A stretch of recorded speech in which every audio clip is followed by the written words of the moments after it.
Where you located? Yo, I'm in Jacksonville, Florida. Okay, that's what's up. Jacksonville, I appreciate you sitting in with me in the court and the hip hop here as we got it going, man. We have Akon here locked in with me and in the building, man. I appreciate you, brother. No, absolutely, man. My pleasure.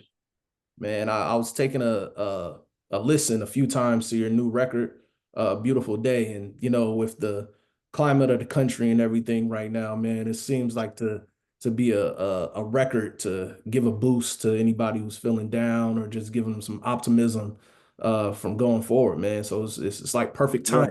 Right. Nah, for sure, man. I think it was necessary, especially the frequency where music is so low right now. I feel like the opportunity was necessary, man. So needed, bro. Yes, definitely. I peeped the video and it brought me to this question, man. Where did you film that video? Well, it's a collage of a whole bunch of different themes that we actually put together. The main performance shot was in Brazil, though, but as I was traveling, me and my team were just grabbing shots that we felt like would be perfect for the video, and we kind of collaged it up together in a matter of months.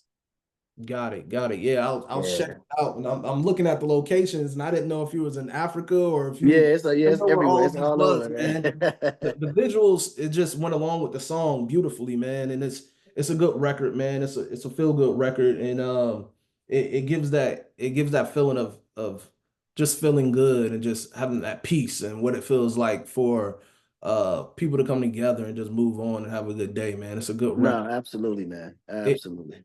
it brings me to this question. What prompted you to jump back into music, man? I know it's been a while since you've put some music out, as far as a body of work or anything. Like what Right. makes you jump back into it? I think it was the passion of it. Being I was in Africa for a minute because I took a hiatus away from the music side of it. But then, of course, with anything that you love, it's always going to be that missing piece in your life. No matter how good things are going, when you're not focused on that or that part of it is not being entertained within your day-to-day activities, you're gonna feel like something is missing. And that's how I felt about music. When I came back to the States, I was listening to music and I was listening to the radio and everything else, and it was just nothing on the radio that motivated me. Everything was just so negative, man.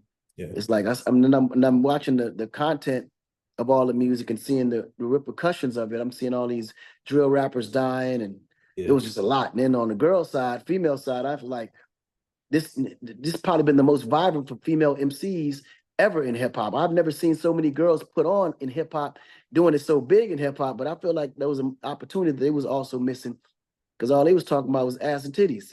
You know what Yeah. I'm saying? I So mean, yeah, you know what I mean? Like, yeah, we discussed this with the camp a lot, about the balance yeah. of music and where it's at right now. And I feel like there's a need for everything when there's a good balance. And it seems When like there's a good balance, you absolutely, know, yeah, because absolutely. I try to listen to a little bit of everything, but it seems like the variety of it is not there. It It's not seems, that many choices, right? yeah, it seems like everybody's on one wave and then this wave and then Exactly. yeah. So yeah, Yeah, I definitely understand that. But not only did it bring a new song, it brought a new body of work, a new project. Can you tell me what yeah. what how that came about and when should we be expecting that if you have a date or a No, time? no, absolutely. So right now, I am dropping it in February. It's called Not Guilty. It's a brand new album. So Akon's Beautiful Day, the single is actually attached to an album, a whole full body of work. And that album is pretty much I just want to kind of just change the waves of where music is right now and give another option, like you said, a balance towards what's happening right now. Because I think normally, you know how the business is. It's a bandwagon type of riding business. So the Definitely. moment something positive actually projects number one on the Billboard charts, then all the other artists will start making more positive records that kind of know that, okay, this is something that's actually working. So let me move into that wave. And I just want to be able to shift the wave a little bit. Definitely. And Yeah. with you having a great ear for music, whether it's producing, songwriting, what should we expect off this album? With you saying that you're inspired in a way of the lack thereof in the music industry and what brought you about this, like what can we expect? Well, of course, just expect real records, man, that have real content, things that people can actually relate to on a day-to-day basis. And also something that they can take 15, 20 years from now, go back to it, and then it'll remind them of a special moment in their life around this time right now. I just want to be able to bring music that brings and creates memories again. You know what I'm Definitely. And saying? even when it seemed like you were taking a hiatus from music, we were not like you wasn't a ghost. We seen your face, we seen Right. your interviews, and you speak candidly and honest about a lot of things. It brings me to this question. how is it for you as a person that's been around before before the social media resurgence and everything? How is it for you adapting into this new world of how music is consumed via internet, with Right. TikToks and, things going viral? How do you manage to figure it out? you know, Well, that's the thing. I think technology is just it moves so fast, and it can be complicated if you try to figure it out. You kind of almost have to let it develop as it is and as it goes. And I always felt like the idea of music going viral just stems from being just good music. And I think there is a mechanism to it, an algorithm that's actually attached. If you understand how it all works, that you can be a great marketeer and make a record that normally wouldn't go anywhere become the most viral thing out there. But then there's also the aspect of naturalism as well too. So anything that's great that people gonna naturally, that people gonna naturally attach themselves to when it comes to something relative is going to also go viral. But it has to be something that the world can actually all agree on. And good music is always one of those things where a hit record is always going to find its way. So I'm more of an old fashionist when it comes to that. I just want to give good music, drop it, and then let it take its place wherever it's supposed to. Yeah, and I feel like you have a way of not feeding into the negativity because from Right. even with me noticing from me doing a weekly show, you may see comments and stuff with people saying crazy things. You could Oh tell yeah. trolling or when people are just wanting to be negative. And when you do your interviews and some people may not agree with your takes, do you be a person that actually at first got into it with like battling through that negativity and comments, or you always just like, man, I don't care about none of that, because some Yeah, artists because battle with that sometimes. one thing I've mastered the art of not focusing on things you can't control. Yeah, You know what I mean? And I think when you try to control things that you can't control, it puts you in a deeper space, first of all. And then more than anything, it's a waste of time and energy because you can't control how someone thinks or what they're going to do or how they feel. All you can do is give them a different point of view and just hope they adapt themselves to it or take the time to understand it so that way they can make a different decision. But for the most part, you can only just do what you feel is right or express what you feel at that moment is something that's worth sharing. You know what I'm saying? yeah, most definitely, most definitely. Yeah, Because even self, I try not to look into it because at the end of the day, you're coming here to watch me, right. You know what and I'm saying? you know Right, what I'm saying. Hey, right. I'll take the engagement, good or bad, man. But if you keep on, Yeah, take you it. must be a fan, brother. I promise you. And guess what? Yeah, Sometimes it ain't even bad. Sometimes it may seem harsh or it may seem like they hating, but that's really their opinion. So I take all that and I'll be like, okay, cool. Maybe on the next one, there's maybe if I do this or that, it'll give him a different perspective of how he see it. You know what I mean? So sometimes just because somebody don't like it or somebody's not rocking with it, don't mean they hating on it. They just not rocking on it. There's a lot of things that I don't particularly like, but I don't hate on it because I don't like it. I just don't personally like it. yeah. You know what I'm saying? And I feel like if you're a consumer or anything, I treat it as art. Art is interpreted in different ways. The way I view Right. it, the way somebody else view it. It's all in the yep, it's all in the receiver. And I do see now that there are haters though. There are gonna be Oh people that yeah. have made the art to find fun in that. Right. The hater is now being congratulated now, and so it is something of that that's going on, and that we can't ignore either. But Now social media is the hub for haters. That's where they live. yeah, definitely. And so I couldn't help but notice I'm looking at the record. I was looking at how it's doing and how it's moving on the rhythmic charts. And it bring me to this. I couldn't help but notice it went from convict music to convict culture. Can you Yeah. help me understand what is the difference and what's being brought new with the new name and imprint of that? No, no, absolutely. We definitely have to rebrand convict music because what I realized in my travels in the whole thing of growing convict that it's an actual movement, man, and it became so much bigger than music. You know what I mean? And then outside of just the aspect of people making great music according to what they was dealing with in their personal lives, we became more of a conglomerate that came around the world to change the culture in itself, you know what I mean, and bring a huge impact in how African and Black people's talent is actually being showcased in urban music. And I think convict music had played such a huge role and a part in it that I realized that it was way bigger than the music. Convict was the mindset was more of a culture than it was music in general. And then we've added our and tagged ourselves in the film and television now. We're doing management, marketing, promotions, you name it. Like we're into anything entertainment related, but then also we're also into anything philanthropic. You know, we're doing a lot of charities that's based back into the, you know, the betterment of our people. But then we're also going into development, real estate. Like it's just grown so beyond music at this point that Yeah. we know that it's actually a culture driven thing. Yeah. Yeah. So the original imprint, is that now just dissolved and it's just convict culture, or is it are separate entities? Like how Oh does yeah, no, no. So the original imprint is now more of catalog. You okay. know, it's more of a vintage type of thing. You know what I mean? So it's a brand that represents the beginning of what convict culture is. So now you can get merchandising off convict music. We're doing compilation albums off convict music. You know what I'm saying? DJ playlistings and all that stuff related to convict music. So it's a brand that actually stems from the beginning of the music and where it all began and started. Yeah, and nothing wrong with that. But what comes with Yeah, the nickname comes with some individuals that right. adapt themselves in the industry 1000%. in ways. So when we speak of that, it brings me to this question: how did you discover T-Pain? How did that relationship happen? Oh man, T Pain actually was brought to me by my little brother Boo. Boo was the one that actually discovered him and brought him to me. At the time, T Pain was doing mixtapes in Tallahassee. You Yeah, know what I'm saying? He had this one song called "I'm Effed Up," which was a rendition of "I'm Locked Up." You know what I'm yeah, saying? So he took the same beat, same concept, instead of saying "I'm locked up," he's like "I'm effed up," you know, type of vibe. And he sounded just like me actually. So when Boo brought me the joint, he thought I did a remix of my own record, and I was like, "Nigga, that ain't me." You know what I yeah. mean? So it got to the point where I was like, "Yo, we need to see who this is, man. Bring him over to me." So Boo went and found him, brought him to me, and we just clicked instantly, man. And it was one of the things where we was able to put together something crazy for his career.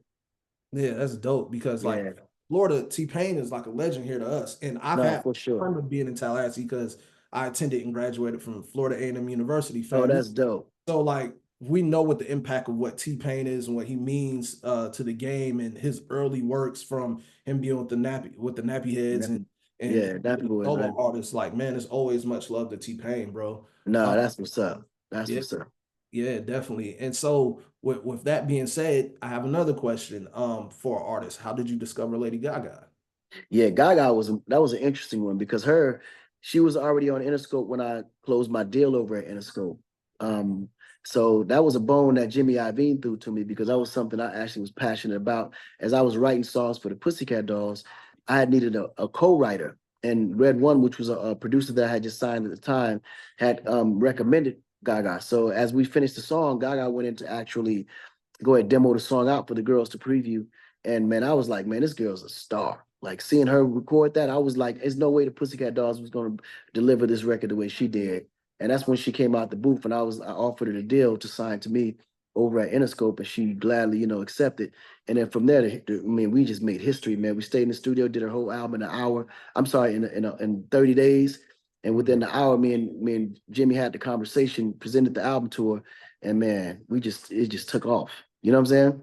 Yeah, and around that time, you kind of rooted in hip hop a lot. Yeah, super, super. T-Pain. How did the industry react to you now taking a likeness to a pop artist such as Lady Gaga? Like, how was Well, see, that was interesting because even myself, I thought about how I was going to present her. So I couldn't put the convict music stamp on her because it would have made her urban. So my Con Live distribution side, it was more of a pop thing. So I didn't really co-sign her the way I would co-sign an urban artist. So a lot of people didn't even know she was signed to me until after the second album. Yeah, yeah. You know? Because I didn't know Right, at first at all. The first time I heard Gaga was on a record with Wale. And right. that was my introduction, just as similar as my introduction to you was a record with Styles. You know, Interesting, and right. the way that these are being introduced into the artists being pushed into the forefront is different as opposed to Yeah, T-Pain's first introduction to right. We can see the difference between you guys' three debuts and whatnot. Um, Absolutely. with me mentioning your record locked up and how long it's been now, it doesn't even seem like it's been that long. Your involvement with hip hop, how has that switched or changed? I know you were on a lot of big records working with Khaled, T-Pain. You have hits. What makes you stay in a place to where you're not in a bubble of just being a hip hop artist? You're an international star now. Like, Right, it, right. is there anything that makes you want to get in the mood and be like, hey, I want to get back to the hip hop side, or I want to? How do you how do you maneuver through this with having such a bag of skills you can possess in this music game? Well, yeah, that's the thing. I think it all boils down to artists just being, fearless. Because most artists be afraid to cross genres because they're afraid that they're going to lose their audience or they don't know how they're going to perform in that particular sector. But my idea is like when you make good music, it don't matter which genre we're in. The people that listen to that genre is going to follow, and then the ones that don't, you either can cross them over to be a part of something brand new, or they might be like, bro, I didn't even know he did that. That shit sound crazy, right? So me, it was always just having confidence in myself and whatever it is I wanted to do. But I also grew up listening to all different type of genres and not even knowing that genres existed in Africa. So when I got out here, I think that's why I feel like being raised in Africa when it come to music was one of my biggest advantages because I wasn't stuck in a box to where I feel like I could only do one type of music. I was always the kind of person that could do whatever type of music I loved to do at that moment in time or wherever I felt would be a challenge to go in and try to do. You know what I'm saying? Definitely. And I Yeah. even see this with pain. I feel like you guys don't, a lot of artists will get ripped for traveling across genres and be like, oh man, Right. hip hop. I feel like you and T-Pain and even Usher or Chris Brown, you guys have maneuvered to other genres and you haven't got ripped for it. It's like you guys always come back and it's always interesting to see who are criticized for crossing over versus the people Right. that are blessed with being able to hop from genre to genre. One moment it's pop or it's rhythmic or it's EDM or whatever. We see Right. that Right. Right. happen. It's just kind of cool that you guys have the range and are able to do that without being pigeonholed to one category. So I think that's dope. No, no, absolutely. It is definitely a blessing. But I think it all depends on how you actually do it too. If you do it well, I don't think no one would criticize anything that's done well though. You know? Yeah, definitely. Yeah. And Akon, I got this question, man, because you've done big things, like huge things in music and outside of music. But just sticking to this the conversation of music, you have worked with icons. How was it working with Michael Jackson? How was that? Bro, that was probably the best experience ever, man. Because I was on my top list to do things in the music industry that I felt like once I achieved that, then my goal in music was achieved. Like ain't nothing else left to do. You know what I'm saying? Yeah, like how did that Yeah, like come man, about, man? yeah. So that actually came about because me and Mike actually had the same attorney. Um, and he actually called me one day and was like, listen, Mike wants to do a record with you. Would you be interested? I was like, hell yeah. So he 10 minutes later, he called me and with Mike on the phone, but this time Mike was the one calling in. And I didn't honestly believe him. I actually hung up the phone thinking he was bullshitting. You know what I mean? Because he had a sense of humor like that. And come to find out, Mike was like, no, it's really me. Like, I really want to rock with you, man. What are you doing this weekend? Come to Vegas and rock. So at this point, it was just like I still didn't believe it till I actually got there and realized it was actually Mike in the flesh. You know what I mean? Like, man, the experience was amazing because I thought I was gonna be a groupie. I ain't gonna lie. He was the because I've been around so many artists. I never thought I could be starstruck. And I said to myself, the day I meet Mike, I know for sure I'm gonna be starstruck. But come to find out to my surprise, when I actually met him, it felt like I'd known him all my life. You know what I mean? Like we just connected instantly, like as if we were best friends forever. He knew everything about me, which also surprised me. And of course, naturally, I knew everything about him because I looked up to him all, growing up. So it was like, man, we just clicked instantly, man. And just man, got in the studio and we just went in.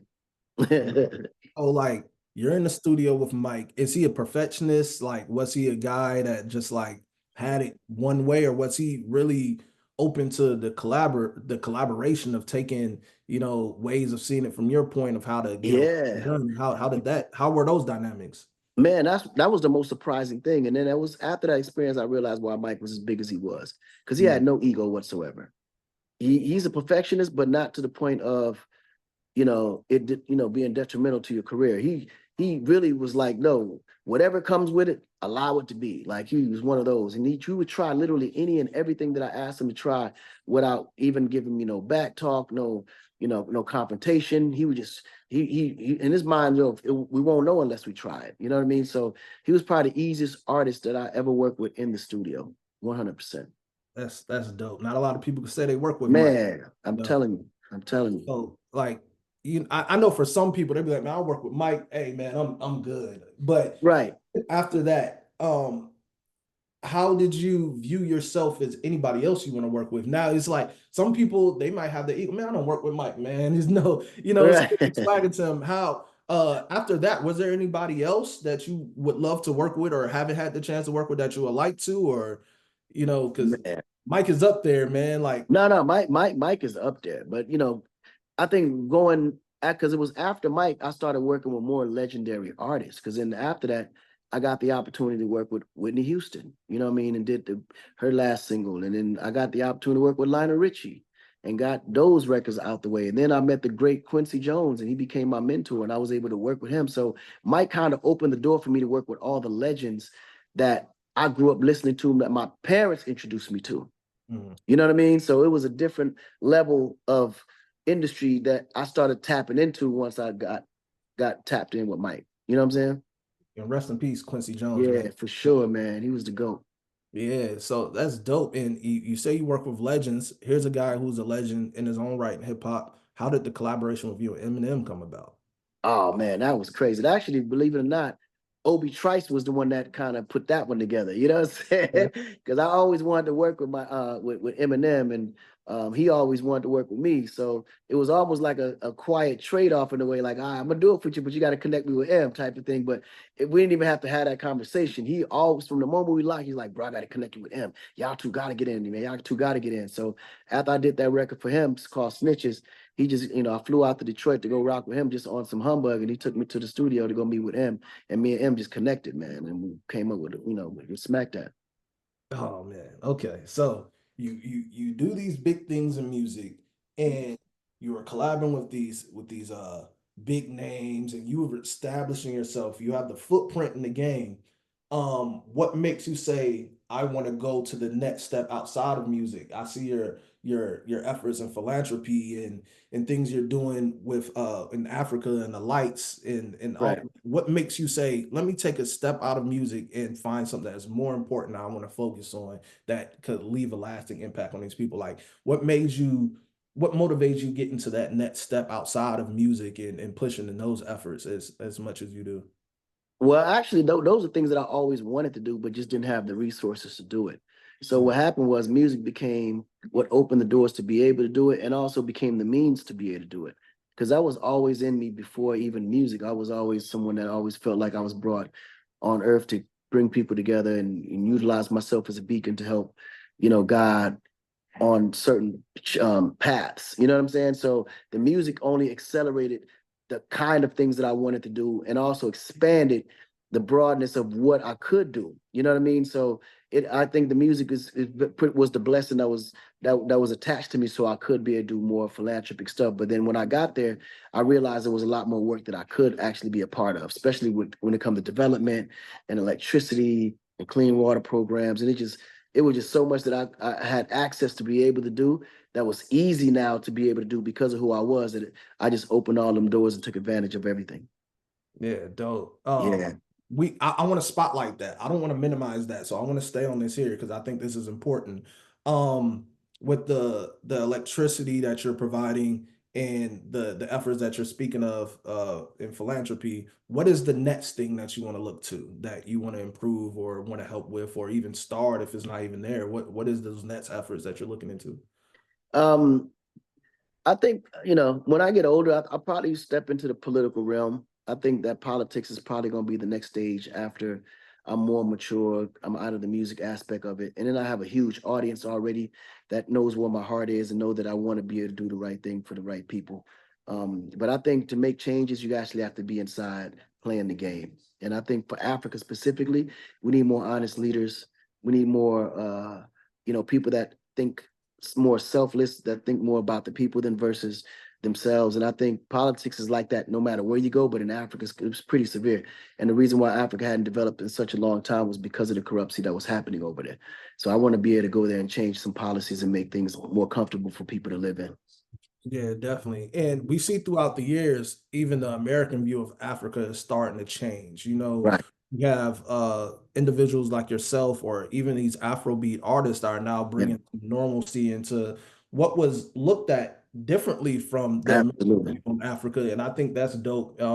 We have, you know, Burna Boy, we have Tim's, we have these artists that are now here and that we're starting to love, and we're starting to now delve into the culture. You know, I was having this conversation with a friend later on about the tensions of Black Americans and Africans and how that was perceived later on, and it just takes me back to a scene that I seen on Boys in the Hood when you know, the young Trey, he's pointing at the map and he's saying, this is where all are from. And he got the guy on there, the little boy on there. I'm from Crenshaw Mafia, you You're African. right. I remember that. And then it takes me, I was reviewing Vlad's interview with Rotimi and he was talking about this.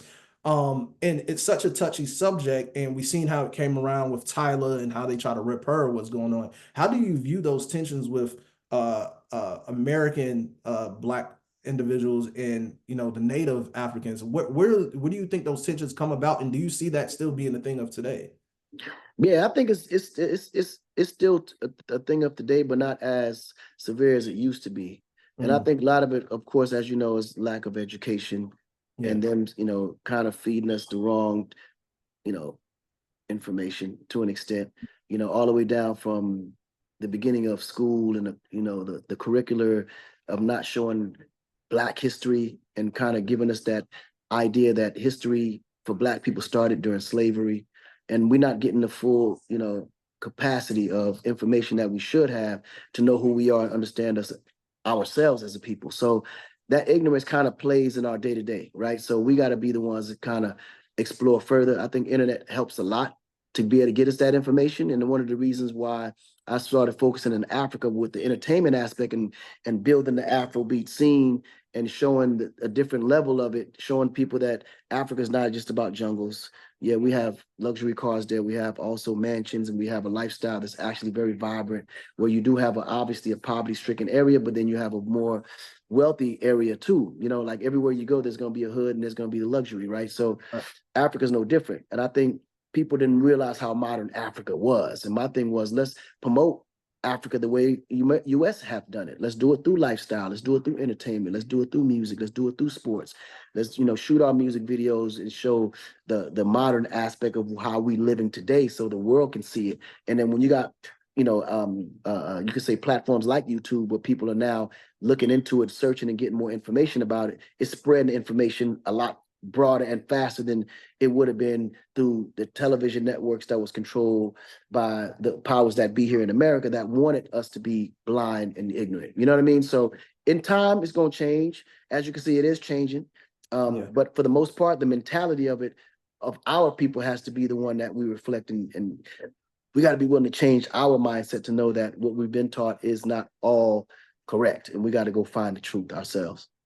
Yeah, definitely. And Yeah. couldn't said that any better. I mean, because we seen that the love is being taken to it. You know, we seen how people gathered around when Black Panther came out and Right. in Right. African garbs and they're going to the movie theaters. We're seeing how You know what people I'm saying? are liking the Afro beats. You know, they have Afro Fest that's they bring it to the States, they bring in, other countries, and I see how that works. And it's just like, man, to see the culture celebrated, unlike how it was for me, probably when I was in school, how people would view it is different, you know. Yeah. So I love that energy. Back to the music side of things, I have this question for you. Um, is there at any point that we could see you working more with some of these Afro beats artists that are now in the game and have kind of like made their mark? Oh yeah, yeah. Now I'm about to push the gas on it. In the beginning, I kind of didn't want to flood or smother the artists with my appearances and stuff like that. But we've been doing a lot of work behind the scenes. Us breaking a lot of new artists. Like a lot of people didn't know that a lot of the earlier artists from Kid all the way down to P Square to the Band and all these guys are affiliates with them. Davido, Techno, all these guys were all people that came under the family tree of what we try to create to build that Afrobeat scene in America and abroad, right? So now we're doing a lot more to expose it. Like I got this thing that I'm doing with Kevin Hart, which is a partnership called Headliners Only.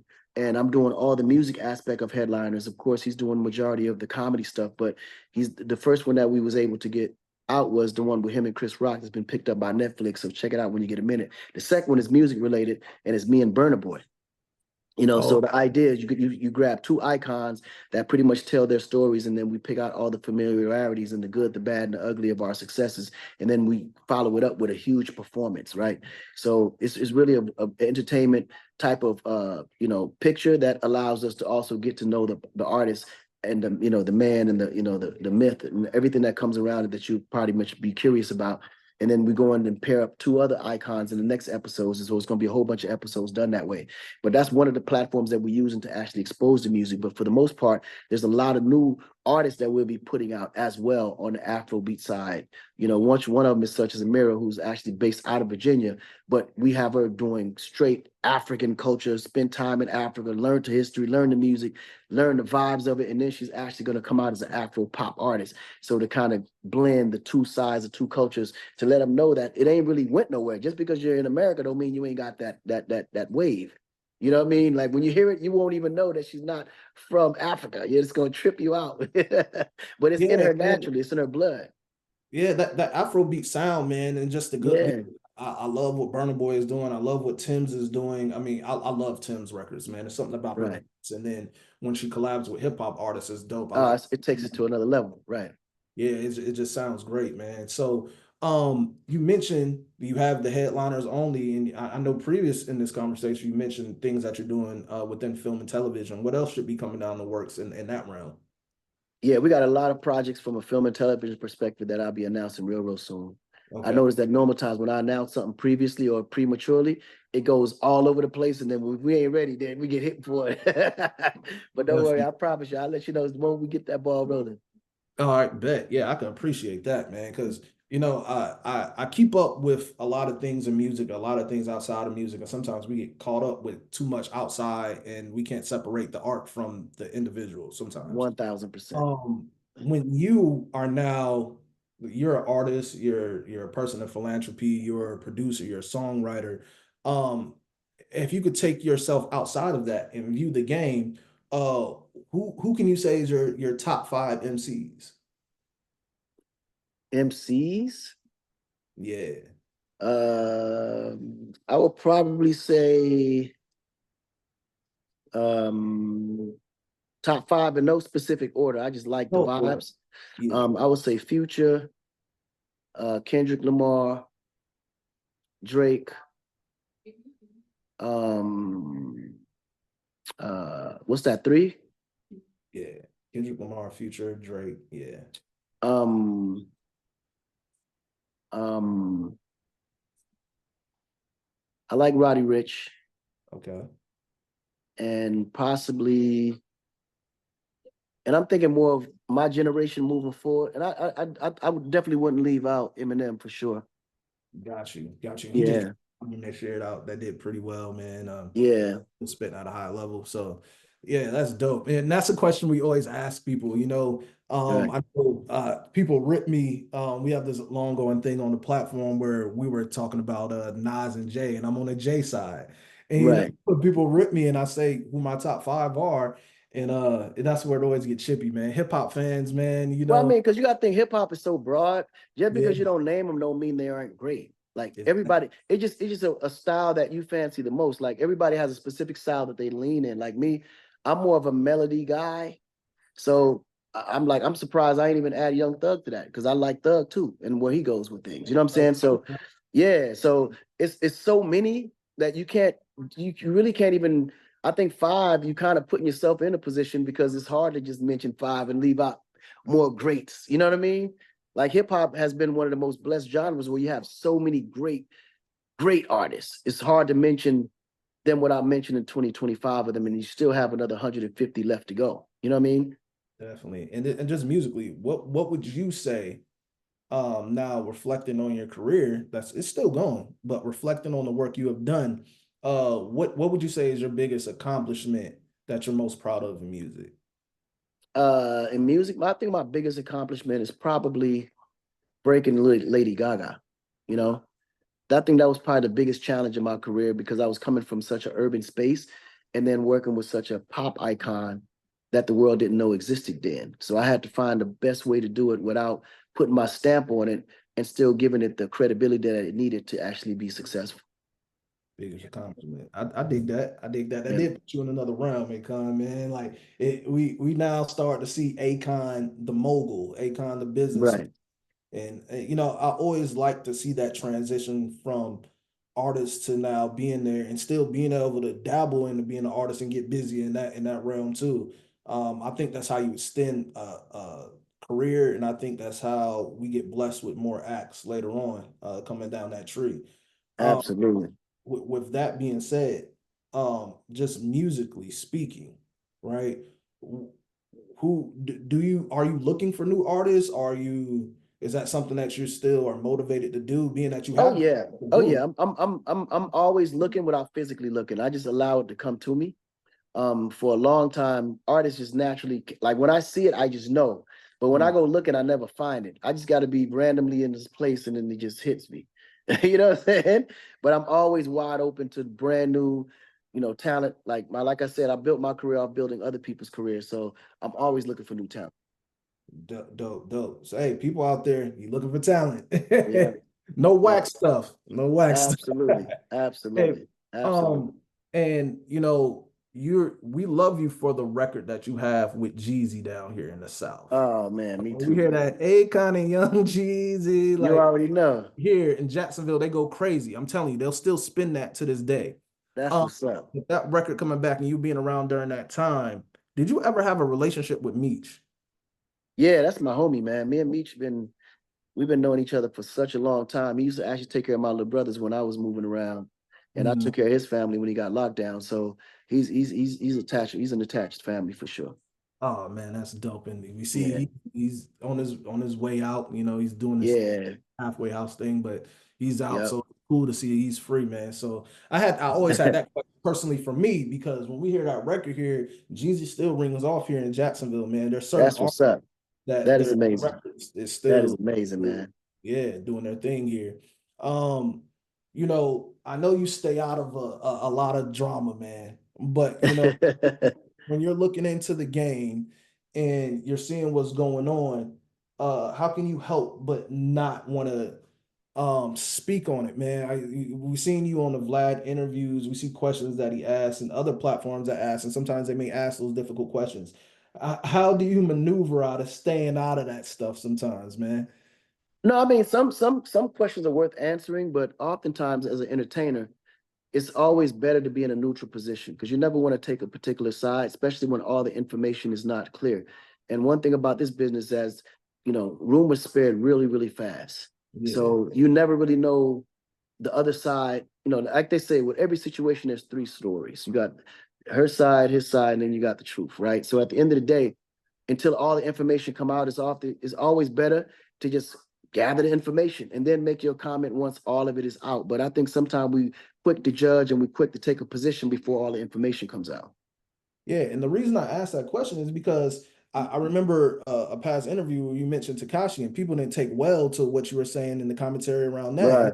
like, how do you know, these are things we can't ignore in the industry. How can we speak on them without being ripped on it and sharing opinion? Because now in the internet, if you're not going with popular opinion, it's kind of like, oh, we hate you. So Yeah. Well, I mean, because you got to think what happened with Takashi is not, that's the fault of our culture. We allowed that. But at the end of the day, people forgot this man is still a kid. Like this, he wasn't even 21 when all this was going down. And you trying to put a whole culture on his back, like as if he's the guy that controls it because he snitched all of a sudden now. Like, bro, so what? He snitched. He's supposed to snitch. He's not. This not the life that he lived. This he wasn't about it or about that life when he came in. He was introduced to it by other kids that was about that life that allowed him to be in a position to control a situation that he wasn't supposed to be in the first place. So you can't put it on him. What happened to him was supposed to happen. What you think was gonna happen? You know what I'm saying? So he can't be the one that we blame for it. And just because he snitched, don't make like why? Because he snitched, all of a sudden the whole industry all of a sudden is mad or whole industry is feeling some kind of way. When I know killers that and kingpins and people that ran way more than he ran that snitched, and ain't nobody talking about them like that. Like, who is he for you to talk to him, talk for him to affect your emotions because he snitched? Y'all made him that powerful?